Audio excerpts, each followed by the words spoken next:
Hello guys, and welcome back to my orchid channel, and this is my fourth care collab video. And this time the care collab is going to be about the Cattleya type orchid Myrmecatavola Frances Fox, for most of us also known as Recharra Frances Fox. So this one has been reclassified a couple of years ago. And this care collab is together with Ninja Orchids, the Orchid Doc, and Orchids and Fynbos. So they're also going to make a care collab about the same variety. And I will add links to their channels as well as to the videos. And if you end up liking this video, please give it a thumbs up, and why not subscribe? It would be really appreciated. That much I can say. And, well, I'm not gonna talk too much about what a care collab is. So I'm just gonna place a pic.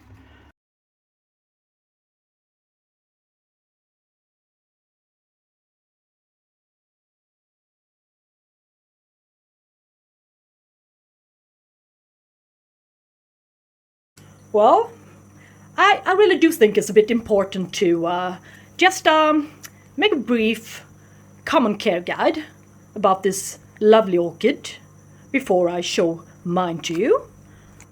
It's a complex hybrid that was registered 1985, and it's a man-made hybrid, and its synonym name is Recharra, and it was lately reclassified to Myrmecatavola Frances Fox instead.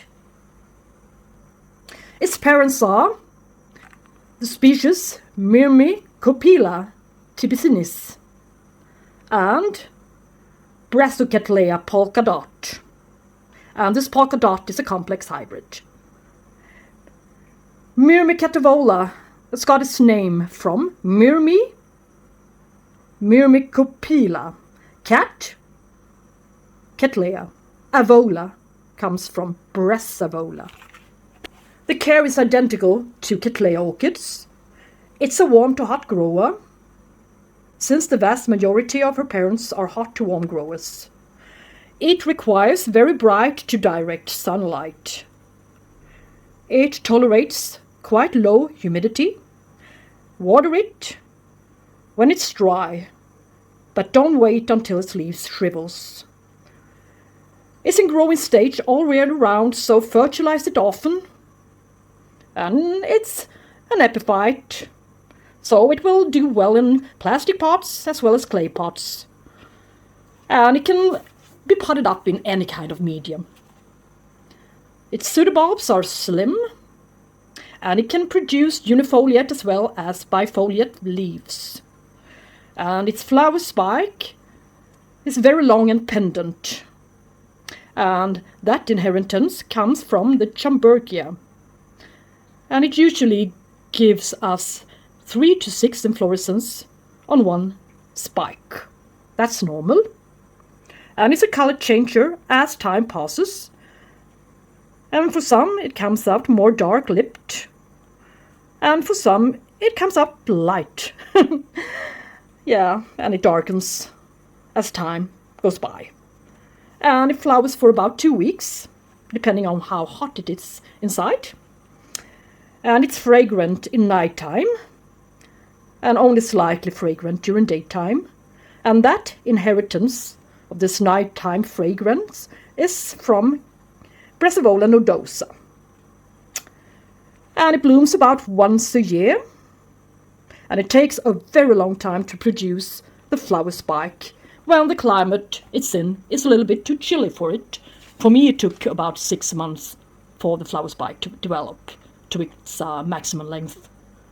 So I'm a living proof, or shall I say my plant is a living proof of that.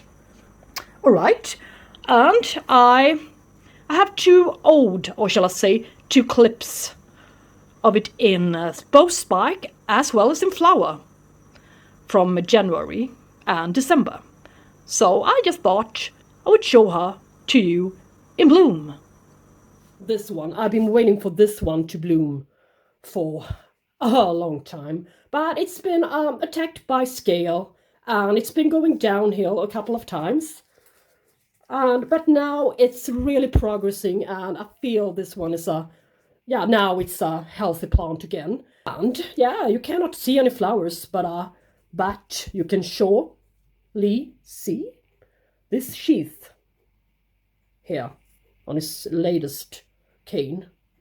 Yeah, it's filled with stuff. Yeah, so in a couple of weeks, I think we're gonna see some flowers for the first time on this beautiful orchid. She decided to give me 3 buds, and I waited for the last bud, the underdeveloped bud here, you can see here, to open up. And it's still trying to open up, but I think it's gonna blast. Yeah, but it's okay. I mean, this is the first time flowering for this beautiful orchid, and it's been open for 3 days now, and its colors are getting deeper and deeper orange for each day, as well as its lip. It had a little bit more white background color to it, but now it's starting to turn yellow. And yeah, I do really like this one. It's a beautiful orchid, and I had it for 4 years, I think, and I got it as a flower size orchid from Schwerter. It's been free from scale since I started to use my beautiful neem oil solution. I'm really sure that the neem oil did the trick for it. It's a lovely orchid now, and for being a first-time bloomer, I think 3 flowers, well, it's okay on a 40 to 50 centimeter tall stem.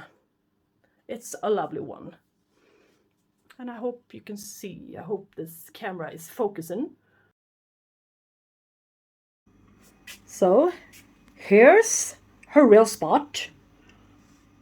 This is a spot where she decided to bloom for the first time. So it was after I moved her from the upper shelf. As you can see, there's not so much natural light, only this little lamp on top there, the little LED lamp that provides the light. But it wasn't enough for her, so I decided to move her to the absolutely sunniest spot in my whole kitchen. And she shares the same place with my mossy eye. She also loves the bright light. East, I think it's southeast or something like this here. And she receives quite a lot of morning sun from 5 o'clock in the morning until 11 o'clock. And as well as a little bit of LED light here, 4000 Kelvin, as usual. So she really took off and produced this lovely cane, as you saw, the one she bloomed from. And she's now starting to produce a little new growth down there. And, well, I'm not going to repot her yet. I think she's starting to get into growing stage here. You can see some new root tips there, down there, amongst the bark. They weren't there before, so they're new. Well, we shall see if I have to repot her this year. She's sitting in pure solid sphagnum moss with some perlite in it, in this clay pot. And she's been sitting there for, exactly 1 year now. So I think it would be nice to repot her into, I think, pure bark or bark mixture. I'm not really sure. I think she needs quite a lot of moisture and water. So we shall see when that day arrives. She gets 67% of humidity right now. And as you can see for yourself, 25 degrees Celsius. And she's not fussy regarding humidity. As for all my Cattleyas, they like it here. They really do like it here in the 67% humidity. So, one thing that I noticed was the amount of time it took for its buds to develop inside the sheath and for it to develop this long regime this 50 centimeter long regime with 3 buds on it. I saw the buds shining through the sheath in July last year, and she bloomed for me on the 21st of January this year until the 5th of February, of course, this year. And she only bloomed for 15 days, so yeah. And they say that the scent, I mean the fragrance, is really, really strong, but I could only feel a slight scent to her during daytime. But, well, some say that she's got the strongest scent during nighttime, so, well, perhaps I missed it. And I also was a little bit disappointed of the flowers. I thought the coloration on the lip should be a little bit more bright, a little bit more purple, perhaps vanilla color, and a lot more beautiful than it really proved itself to be for me. Maybe it's just this variety, this orchid that turned out to have this pale looking colored flowers, but, well, maybe she inherited the lighter color. And if I buy another one, she will have deeper or brighter or more beautiful colors. I don't know. We shall see. Perhaps I will get a new one, another one, just to compare. Would be fun. And I treat this one as a regular Cattleya, a lot of sun, and I water them simultaneously. All the Cattleyas I got here in clay pots. Yeah, the same care as a Cattleya orchid.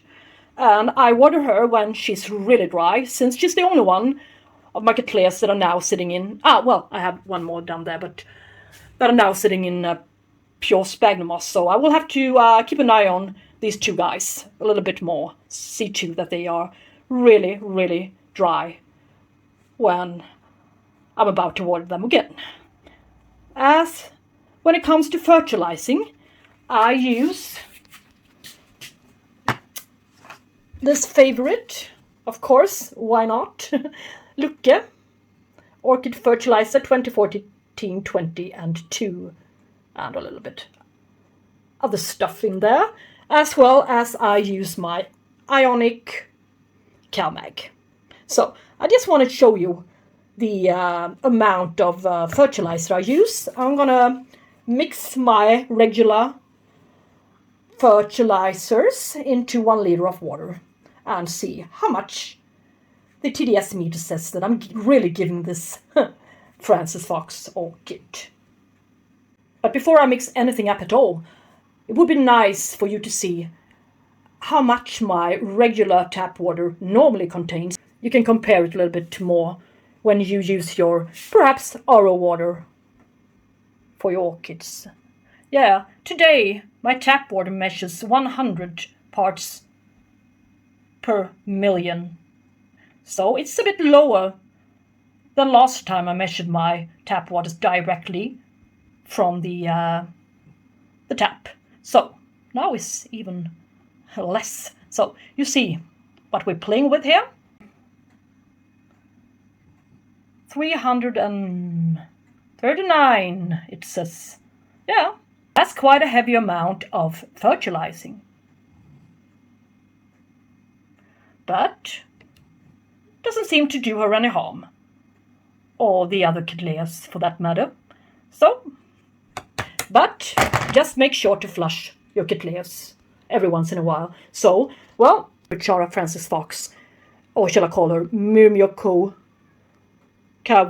I will never learn that word. So for me, she's still Recharra. Well, so I really do hope you enjoyed my little care collab video about this orchid. Yeah, now move over and tune into the other channels, the other participating channels, the Orchid Doc, Orchids and Fynbos, and Ninja Orchids channels, and see what their Frances Fox looks like. Alright, until next time, have a good day, and thank you all so much for watching. Take care, bye bye.